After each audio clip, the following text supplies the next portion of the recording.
सभी को नमस्कार। जय हिंद, जय भारत। आज का अपना छोटा सा टॉपिक है लोकायुक्त। अभी जो सीईटी के पेपर हुए हैं अधीनस्थ बोर्ड ने, उनमें भी लोकायुक्त से प्रश्न पूछे हैं। तो अपना तो अध्यापक परीक्षा का पेपर रहेगा, तो निश्चित रूप से लोकायुक्त हमारे लिए इम्पोर्टेंट रहेगा। देखें, लोकायुक्त के लिए अगर पूछा जाए कि लोकायुक्त ये किस प्रकार की संस्था है, तो लोकायुक्त एक सांविधिक और सलाहकारी संस्था है, कानूनी संस्था है।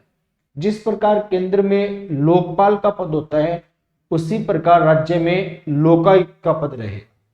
अगर पूछा जाए कि लोकायुक्त या लोकपाल शब्द है, इसका पहली बार प्रयोग कब किया गया, तो संसद में लोकपाल शब्द का सर्वप्रथम प्रयोग 3 अप्रैल 1963 को LM सिंघवी के द्वारा किया गया। प्रथम प्रशासनिक सुधार आयोग जो गठित किया गया था 5 जनवरी 1966 को, और इसके पहले अध्यक्ष थे मोरारजी देसाई और दूसरे अध्यक्ष थे के हनुमंत्या। इस आयोग ने केंद्र में लोकपाल और राज्य में लोकायुक्त जैसी संस्था को स्थापित करने की सिफारिश की। जो लोकपाल है ये मूलतः स्वीडन के साथ जोड़ी जाती है। स्वीडन की एक संस्था है ओंडुबसमैन, जहां स्वीडन में ओंडुबसमैन को स्थापित किया गया था 1809 में। भारत की बात की जाए तो भारत में लोकायुक्त के पद को स्थापित करने का सर्वप्रथम कानून उड़ीसा के द्वारा बनाया गया 1970 में।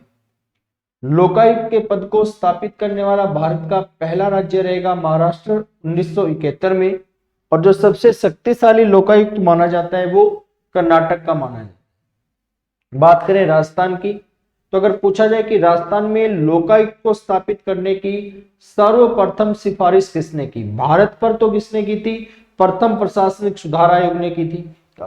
अब बात चल रही है राजस्थान की, तो राजस्थान में लोकायुक्त को स्थापित करने की सर्वप्रथम सिफारिश है वो राजस्थान प्रशासनिक सुधार समिति 1963 के द्वारा की गई थी, और इस सुधार समिति के अध्यक्ष थे हरीश चंद्र माथुर।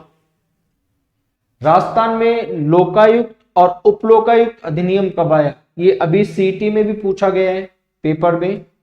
तो राजस्थान में लोकायुक्त और उपलोकायुक्त अधिनियम आया 1973 में, जिसे विधिवत रूप से 3 फरवरी 1973 को लागू किया गया।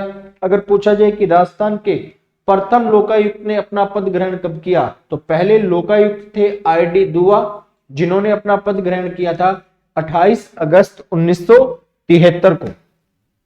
लोकायुक्त बहुसदस्य निकाय हैं, जिसमें एक तो लोकायुक्त होंगे और 8 अन्य सदस्य होंगे। नियुक्ति की बात की जाए तो लोकायुक्त की नियुक्ति है वो राज्यपाल के द्वारा की जाएगी, लेकिन राज्यपाल है वो एक समिति की सिफारिश के आधार पर लोकायुक्त की नियुक्ति करेगा।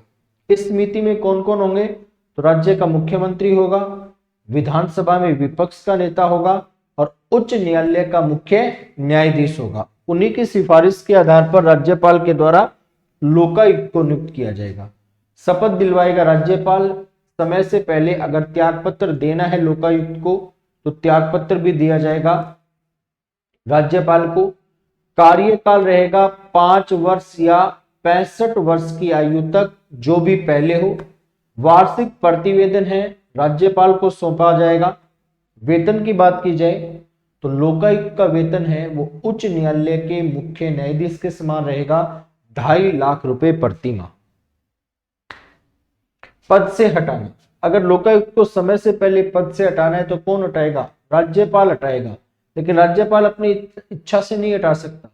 संविधान के अनुच्छेद 311 में वर्णित प्रक्रिया के आधार पर ही राज्यपाल हटाएगा, लेकिन उससे पहले सर्वोच्च न्यायालय के या उच्च न्यायालय के मुख्य न्यायाधीश के द्वारा संबंधित लोकायुक्त के कार्यों की जांच की जाएगी।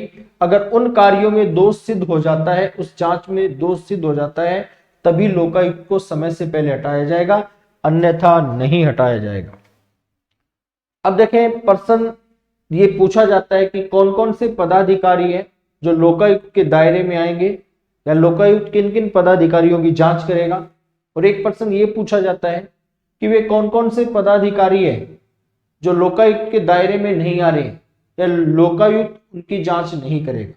तो किन किन की जांच कर सकता है, कौन कौन दायरे में है, तो राजस्थान के समस्त मंत्री, जिला प्रमुख, उपजिला प्रमुख, प्रधान और उप प्रधान, जिला परिषद व पंचायत समितियों की स्थायी समितियों के अध्यक्ष, नगर पालिका, नगर परिषद, नगर निगम, नगर विकास न्यास के अध्यक्ष, उपाध्यक्ष, महापौर और उप महापौर, सचिव, विभागाध्यक्ष और विभागीय सचिव, राजस्थान राज्य के अधिनियमों द्वारा स्थापित जितने भी संस्था सेवाओं के सदस्य वो, राजकीय कंपनियां, स्थानीय प्राधिकारी, राज्य निगम मंडल के अध्यक्ष, अधिकारी, कर्मचारी और स्वायत्त शासन संस्थाओं के अध्यक्ष, ये सारे पदाधिकारी हैं, ये लोकायुक्त के दायरे में रखे गए हैं।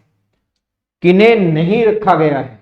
राज्यपाल को, राजस्थान के मुख्यमंत्री को, राज्य विधानसभा सचिवालय में कर्मचारियों को, महालेखाकार राजस्थान को, आरपीएससी के अध्यक्ष और आरपीएससी के सदस्य को, पंच, उप सरपंच, विधायक, ये इंपॉर्टेंट है, याद रखना, पंच, सरपंच और विधायक ये दायरे से बाहर हैं, दायरे में इन्हें नहीं रखा गया है। सेवानिवृत्त लोक सेवक, उच्च न्यायालय व जिला न्यायालय के मुख्य न्यायाधीश, अन्य न्यायाधीश, न्यायिक अधिकारी, न्यायिक कर्मचारी, मुख्य चुनाव आयुक्त, चुनाव अधिकारी, प्रादेशिक चुनाव आयुक्त। तो ये छोटा सा वीडियो आपके लिए उपयोगी रहेगा। जय हिंद, जय भारत, वंदे मातरम।